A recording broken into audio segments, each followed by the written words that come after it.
Assalamu alaikum and welcome to the 15th and the last video of this year for PPSC interviews for English language. So we start with the question on Yeats, but remember, like this time, these questions that are asked in three interviews held in 2020 in Multan and Lahore. So these were really tough. So you need to prepare for all these. So first question comes as, what do you know about W.B. Yeats? So when we talk about Yeats, we get to know that his real or complete name was William Butler Yeats, born in 1865, 13th of June, and died on 28th of January, 1939. He was an Irish poet, dramatist, and one of the foremost figures of 20th century literature. A pillar of Irish literary establishment, he had to found the Abbey Theatre and in his later years served two terms as Senator for Irish Free State. So politician भी रहा, एक बहुत अच्छा writer भी रहा, and उसने ये Irish जो एबे थिएटर था इसका बानी भी रहा. Second question about him is, what is the theme of the Second Coming? So his work, The Second Coming, it has a key theme of it is the way Yeats perceived war and disasters as bring out the worst in humanity, empowering and the wicked and bloodthirsty and disempowering good people. In the Second Coming, Yeats describes a moral dichotomy between good people and bad people. So he calls good people the best and bad people the worst. So these are basically the themes which include the war and the effects and horrors. Meaning of Second Coming. So the Second Coming was intended by Yeats to describe the current historical movement in terms of these guides. Yeats believed that the world was on the threshold of apocalyptic revelation as history reached the end of the outer Gaia and began moving along the inner Gaia. So that term basically that I used, it suggests for the same thing.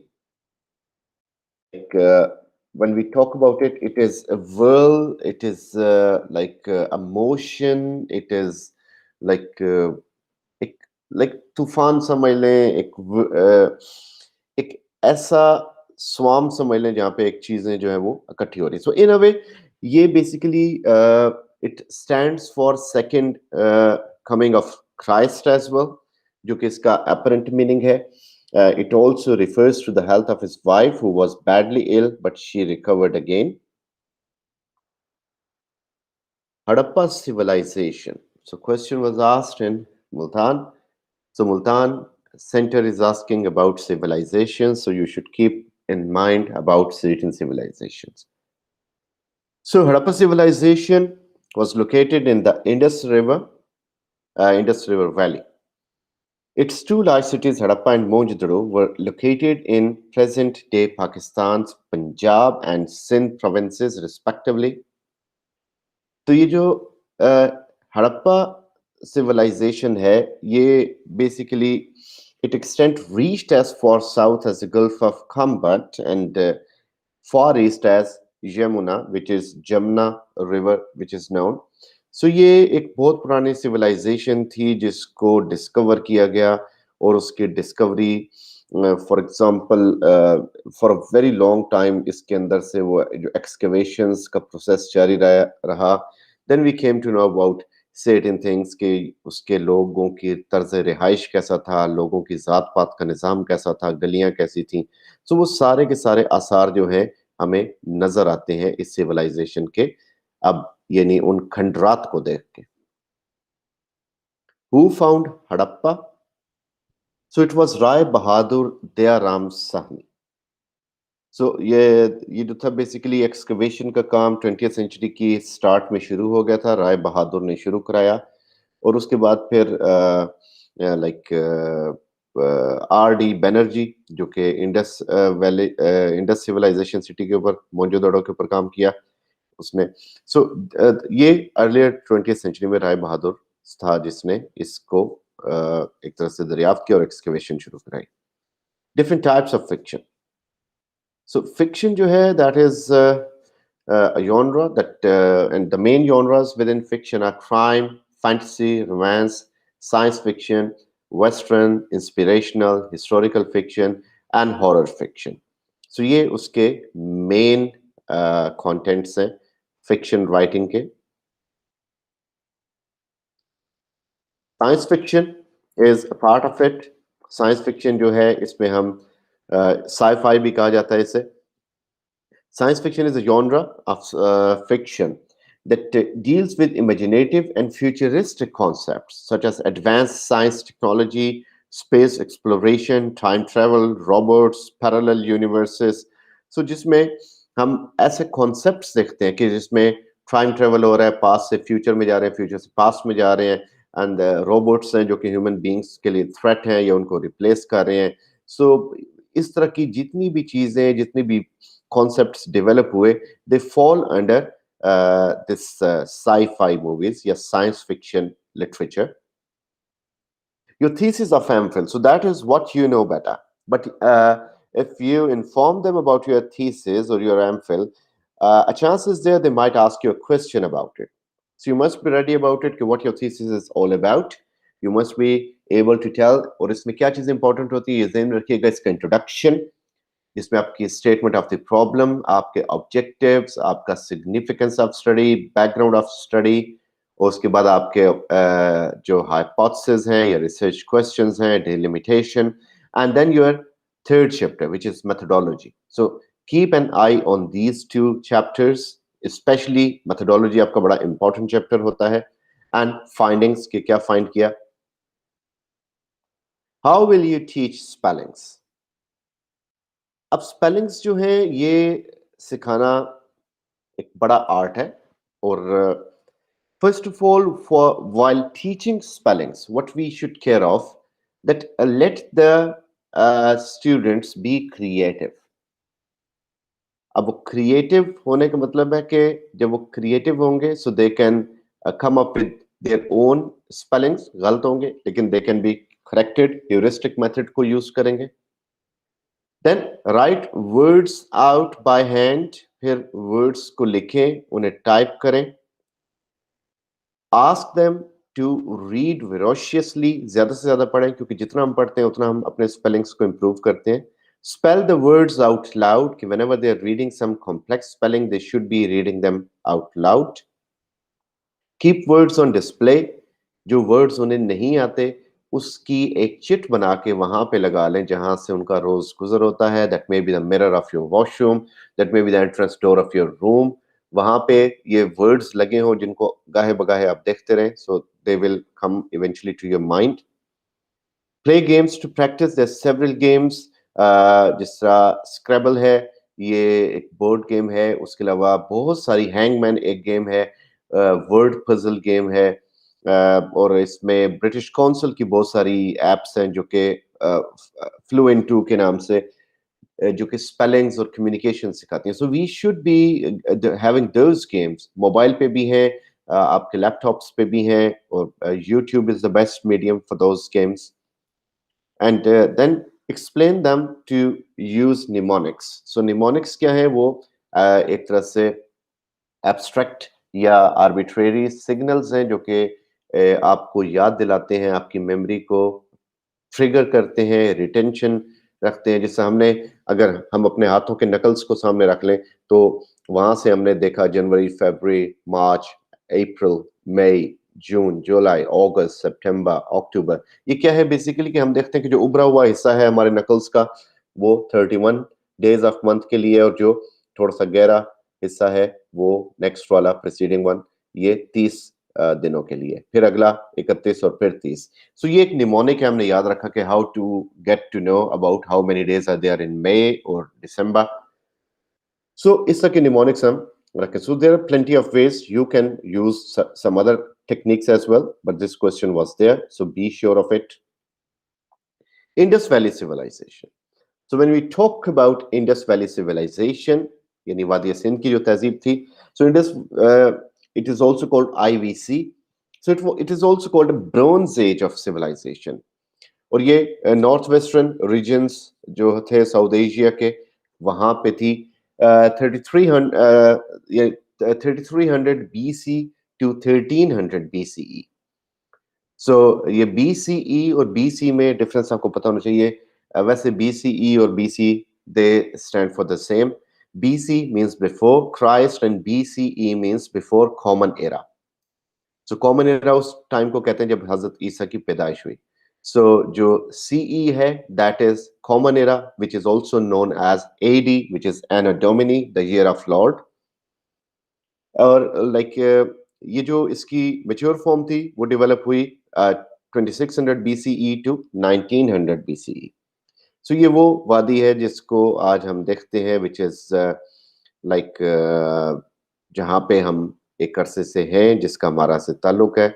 ये earliest known urban culture था Indian सब continent में, और इसके हवाले से वो यानी इसकी जो डिस्कवरीज है ये बहुत ज्यादा तौर पे हमारे सामने प्रोमिनेंट है. अब basically self actualisation theory. So self actualisation theory जो है ये एक फाइनल स्टेज है उस ग्रोथ की, इंडिविजुअल की, जो कि मैस्लो ने दी. सो मैस्लो बेसिकली सेल्फ एक्चुअलाइजेशन है क्या, उससे पहले हमें पता होना चाहिए कि मैस्लो की वो थ्योरी क्या है, वो हायरार्की का जो उसका पिरामिड है वो क्या है.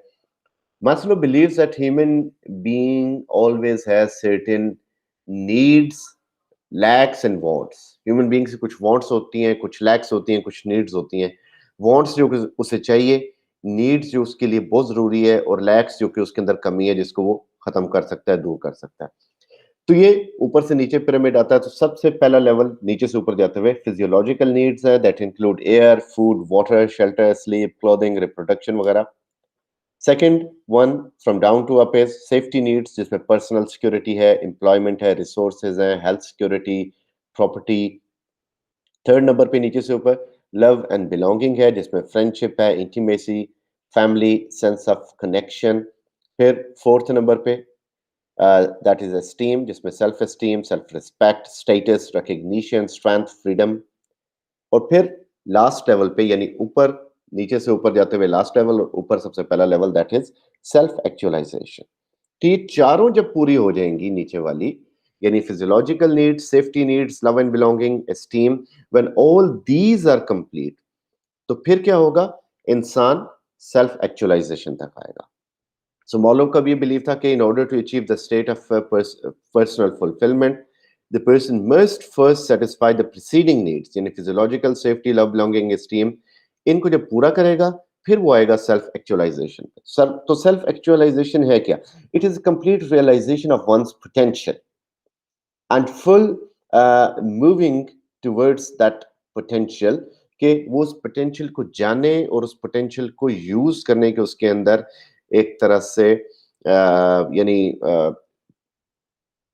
and this is basically the full development of one's abilities and appreciations of life. So ये basically उसकी, एक इंसान अगर आप अपने आप को जानेगा, अब उसके पास अगर ये वाले मसाइल नहीं है, फूड वाटर का नहीं है, सिक्योरिटी का नहीं है, प्यार मोहब्बत का नहीं है, रिस्पेक्ट का नहीं है, तो फिर जब वो इन तमाम चीजों से सेटिस्फाई है तो वो सेल्फ एक्चुअलाइजेशन में आएगा, यानी अपने पोटेंशियल को पहचानेगा. बस हम पाकिस्तानियों के साथ यही तो मसला रहा है कि हम बाकी कौमों से पीछे रह जाते हैं, कि हम अपना वो जो पोटेंशियल है माइंड का वो यूज ही नहीं कर पाते, क्योंकि हमने एक दिन आटे की लाइन में लगना है, एक दिन हमने चीनी की लाइन में लगना है, एक दिन हमने सुई गैस के बिल के लिए खड़े होना है, एक दिन हमने बिजली के बिल के लिए खड़े होना है, एक दिन हमने किसी चीज की करेक्शन करा रहे होने हैं, एक दिन हमारा मीटर खराब हो जाएगा, एक दिन हमारे घर में कोई मसला मसाइल हो जाएगा. तो हम बेसिकली क्या करें, हम इन्हीं चीजों से, फिर हमारा यूपीएस खराब हो गया, बिजली चली गई. हमारी जब तक ये खराबियां ठीक नहीं होंगी हम उस सेल्फ एक्चुअलाइजेशन तक पहुंचेंगे नहीं। तो वो दैट कम्स जब आपके ये सारे के सारे पैरामीटर्स पहले वाले पूरे हो जाए। So what is psycho analysis? अब साइको एनालिसिस जो है ना, साइको एनालिसिस बेसिकली एक एनालिसिस है जिसमें अगर हम बात करें फ्राइड के हवाले से, तो फ्राइड ने साइको एनालिसिस के अंदर बहुत सारी चीजें दी, जिसमें इलेक्ट्रा कॉम्प्लेक्स, इडिपस कॉम्प्लेक्स है, पैरानोया है, हिस्टेरिया है, फिर उसके अंदर जो लाइक साइकोसेक्सुअल थेरीज जिसमें इलेक्ट्रा और इडिपस कॉम्प्लेक्स भी आते हैं, फिर उसमें इसकी टॉक थेरी है या टॉक थेरापी उसे कहेंगे, सेल्फ डिफेंस मैकेनिज्म है। तो हम ये सारी चीजों को देखते हैं कि how they are used in a novel drama play. So, this is a system of psychological theory and therapy which aims to treat mental disorders by investigating the interaction of conscious and unconscious elements in the mind. क्योंकि वो भी ये कहता है fried के इंसान के mind के दो कंपोनेंट्स हैं, एक कॉन्शियस है और एक अनकॉन्शियस है, and bringing repressed fears and conflicts into conscious mind by techniques such as dream interpretation and free association. He also says this कि जो हमारा ड्रीम है वो ड्रीम हमारे अनकॉन्शियस माइंड का एक प्रोडक्ट है और रियलिटी हमारे कॉन्शियस माइंड का एक प्रोडक्ट है। सो बेसिकली ये है इसकी scientific term. Psychoanalysis, as far as novels or dramas is concerned, when asked in literature, so it is the use of all these things, and we apply all these mechanism on the working of the mind of a character. कि वो जो character है वो इन तमाम तर issues में से किस इशू को लेके चल रहा है और वो उसका बिहेवियर सोसाइटी में किस तरह है। कुछ लोग मैनिपुलेटिव हो रहे हैं, कुछ किसी की तरफ रुझान बढ़ा रहे हैं, इलेक्ट्रा कॉम्प्लेक्स में और इश्यूज हैं, इडिपस में और इश्यूज हैं। So we apply all these theories on them. Persona versus personage. अब जो पर्सनैलिटी है किसी बंदे की, उसके अंदर कुछ क्वालिटीज होते हैं, कुछ इंटरेस्ट होते हैं और जिनकी वजह से उसे पसंद किया जाता है या नापसंद किया जाता है। पर्सनेज जो है बेसिकली एक फैंसी वर्ड है और ये basically it is a word used for a person deserving a high respect in society. और ये ऑल्सो जो कैरेक्टर्स होते हैं बुक्स में या पेंटिंग में, उनको भी हम पर्सनेज कहते हैं। So it is basically the personality of a person in a way कि जो एक तरह से उसका आउटर लुक है, जो हमें वो चीज नजर आ रही है for the time being। Persona क्या है? पर्सोना एक टाइमली एक हमारी अपेयरेंस है जो कि हम किसी किसी मौके पे सामने लेके आते हैं। That is not our reality. For example actors जिस तरह या सेलिब्रिटीज कैमरा के सामने आती हैं या जिस तरह वो बिहेव करते हैं पब्लिक में या कैमरा के सामने, वो जरूरी नहीं कि वो घर में भी इस तरह ही बैठेंगे। फॉर एग्जाम्पल हमारा पर्सोना क्या है कि हम किसी रिलेटिव के घर बैठे हैं तो आम अगर हमें दिया जाए तो हम कोशिश करेंगे कि उसके बड़े नजाकत के साथ स्लाइसेस उठा के उसको खाएं और उसको आराम से वहां पे रख दें, हमारे हाथ भी गंदे ना हो। घर में हमें आम मिल जाए तो हम उसे अच्छी तरह पोला करके और फिर हम जिस तरह उसको खाते हैं, you know better. So that is persona, जो कि हम वहां पे पब्लिकली प्रेजेंट करें। So next is what is aestheticism? So, aestheticism is an intellectual and art movement supporting the emphasis of aesthetic values more than social, political, such themes for literature. It also includes for fine arts, music, and other arts. So, it had its firm belief on art for art's sake that a work of literature should be aesthetically studied. उसके अंदर से moral और इस तरह के issues को निकाल देना चाहिए, सिर्फ उसकी aesthetic players के ऊपर focus होना चाहिए। सो ये बेसिकली एक एस्थेटिक मूवमेंट थी। Next is what is deconstruction? So deconstruction was a approach and theory. इसकी बेसिकली क्या था इश्यू के ड्राइडा, जो याकिस ड्राइडा ने इसको ओरिजिनेट किया। ये इसलिए था कि रीडर जो है और उसके हवाले से जो टेक्स्ट और उसके मीनिंग का रिलेशनशिप है वो डिस्कवर करना, कि टेक्स्ट में जो लिखा है और what could be the possible meaning of it, ये उन दोनों के आपसी रिलेशनशिप को डील करता है। Next question is What is Sound of Sense by Robert Frost? Sound of Sense किया कि Frost sound of sense is apparent in the simple language that he uses and the moods each line creates within each clause. कि अगर आप उसकी poetry पढ़ेंगे तो आपको पता चलेगा कि बहुत सारे वर्ड्स ऐसे हैं जो सिंगल सिलेबल हैं. लव, सेंड, स्पेल, पास, वर्क, मेड. और कई दफा होल लाइन जो है उसके अंदर सिंगल सिलेबल वर्ड्स यूज किए गए. फॉर एग्जाम्पल वो कहता कि no one has seen the made or heard the made from Mending Wall. उसने ये वाली लाइन ली. सो ये बेसिकली क्या है कि जिसमें वो एक we are using the same sense है कि इसको साउंड ऑफ सेंस कहा जा रहा है कि उसका जो सिंगल यूज ऑफ जो वर्ड है जिसको वो यूज करता है अपनी पोइट्री में कि हम एक ही सिलेबल का वर्ड ले रहे हैं जिसको वो लेके चलता है. So this is his sound of sense. Next is Tollund man by Seamus Heaney. Tollund man basically एक ऐसे इंसान की एक ममीड कॉप्स है जो कि 4th सेंचुरी BC के दौरान हुआ करता था और बेसिकली बिलोंग टू स्कैंडिनेविया जो कि प्री रोमन एज थी, रोमन एम्पायर से पहले, आयरन एज से पहले यानी. सो इसको ये मिला था 1950s में और इसको प्रिजर्व किया गया और डेनमार्क में इसको रखा गया. ये बेसिकली इसके हवाले से जो वर्क है सीमस हीनी का. अब जो हीनी है he talks about certain things. Heaney के हवाले से this is the person like जिसके ऊपर उसने एक अपनी समरी लिखी, ये पोम लिखी. अब ये जो पोम है बेसिकली ये उस मेथोलॉजिकल एलिमेंट्स को भी अंदर लेके आ रही है अपने अंदर और उसमें वो मुख्तलिफ थीम्स भी दे रहा है. तो 3 पार्ट्स में बेसिकली उसने इसको लिखा. ये इसकी कलेक्शन जो थी पोम्स की विंटरिंग आउट उसमें से ली गई और इसमें यानी 11 स्टेंजास के अंदर इस पोम को डिवाइड किया गया और हर स्टेंजा की 4 लाइंस है. इसमें कोई स्पेसिफिक राइम स्कीम उसने यूज नहीं की. इसमें बेसिकली ये इंस्पायर था एक उसी प्री हिस्टोरिक मैन से जिसे जुटलैंड में डिस्कवर करके डेनमार्क में प्रिजर्व किया गया, उसी ममी को जिसकी मैंने बात की.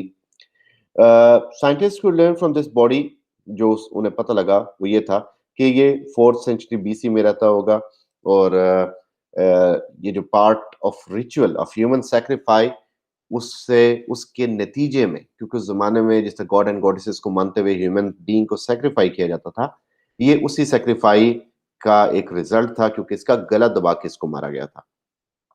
So the body caught up public attention because of the quality of its preservation, and all the facial features are distinguishable, as the man was having those dying expressions on him.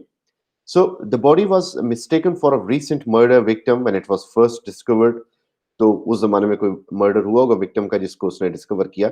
So this was about that person. इसमें basically Seamus Heaney जो है he tells about that discovery first of all and he uses the discovery of Tolland man to speak on the larger issue of violence during the Troubles. In the first line of the poem, the speaker gives a few basic details about the mummified man, such as he was wearing and where he was found. He also expresses his desire to visit the man, comparing the journey to a pilgrimage. And then in the next section, he starts to compare the preserved man to those who have fought and died in Northern Ireland. The poem concludes with the speaker predicting what it would be like to visit area. He decides he would feel sad but also very much at home. So basically वो जो mummified man था ये उसके हवाले से जो जिसको मार दिया गया और जिसके एक्सप्रेशंस को देख के लगता है कि इसका लाजमी तौर पे गला दबा के मारा होगा किसी सैक्रिफाई के रिजल्ट में.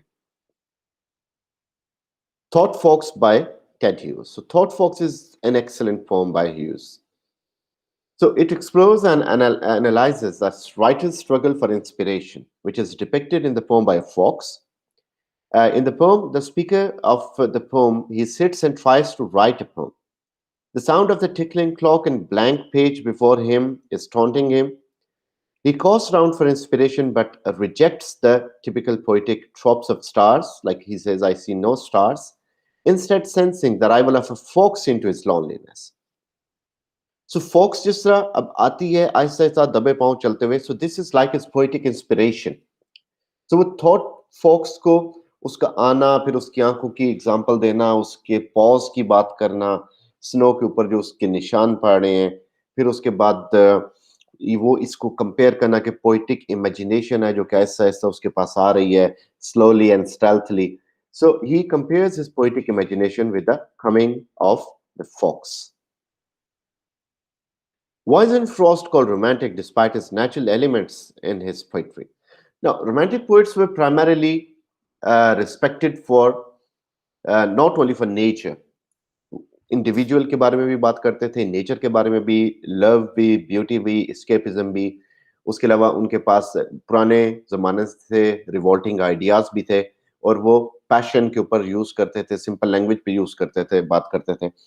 सो फ्रॉस्ट में हम देखते हैं कि ही talks about nature, he talks about escapism, लेकिन उस और फिर हेलेनिज्म पे बात करते थे, रोमांटिक्स, क्लासिक्स, यानी जो क्लासिकल ग्रीक लिटरेचर के वाले से.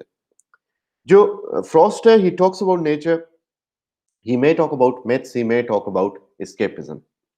लेकिन इसके अंदर वो वाली वर्सिटिलिटी नहीं है, though he is the best American poet to me. लेकिन इसके ये रोमांटिक से कंपेयर किया जाए तो इसके अंदर हर एक का एक अपना डिफरेंट फील्ड है. Frost is writing in some other way, in some other word. Frost के अपने दुख हैं, फ्रॉस्ट की अपनी परेशानी है, जो कि रोमांटिक्स के इरा से भी डिफरेंट है और रोमांटिक्स की लाइफ से भी डिफरेंट है. दो नेचर एक डोमिनेंट थीम है इसकी पोइट्री में और नेचर की वजह से इसको ओरिजिनल पोइट भी कहा जाता है. लेकिन फ्रॉस्ट ने खुद कहा था 1952 में कि I guess I am not a nature poet.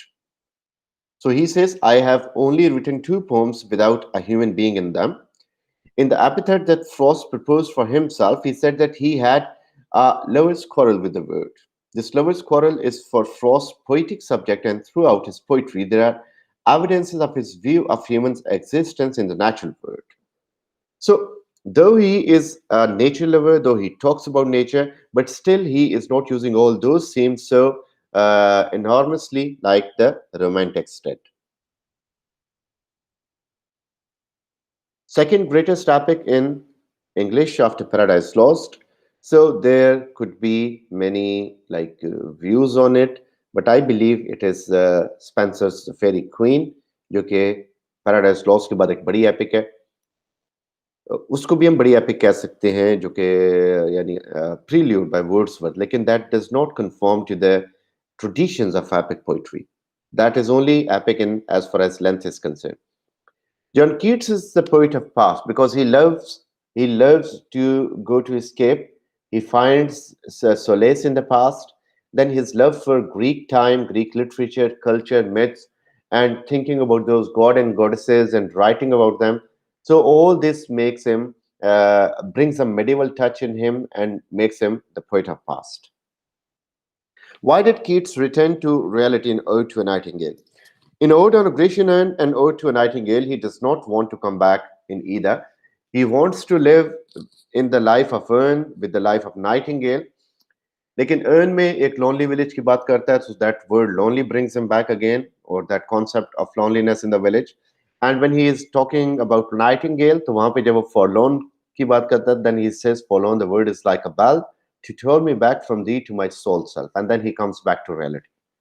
So उसको जो एक वर्ड है अकेलेपन का, ये अचानक झंझोड़ देता है और उसका इमेजिनेशन टूट जाता है, and he comes back to reality and he finds him awaken in reality once again where he doesn't want to come. So this was 15th video on certain questions regarding interviews held in Multan and Lahore centers. So wish you all the best. Thank you very much.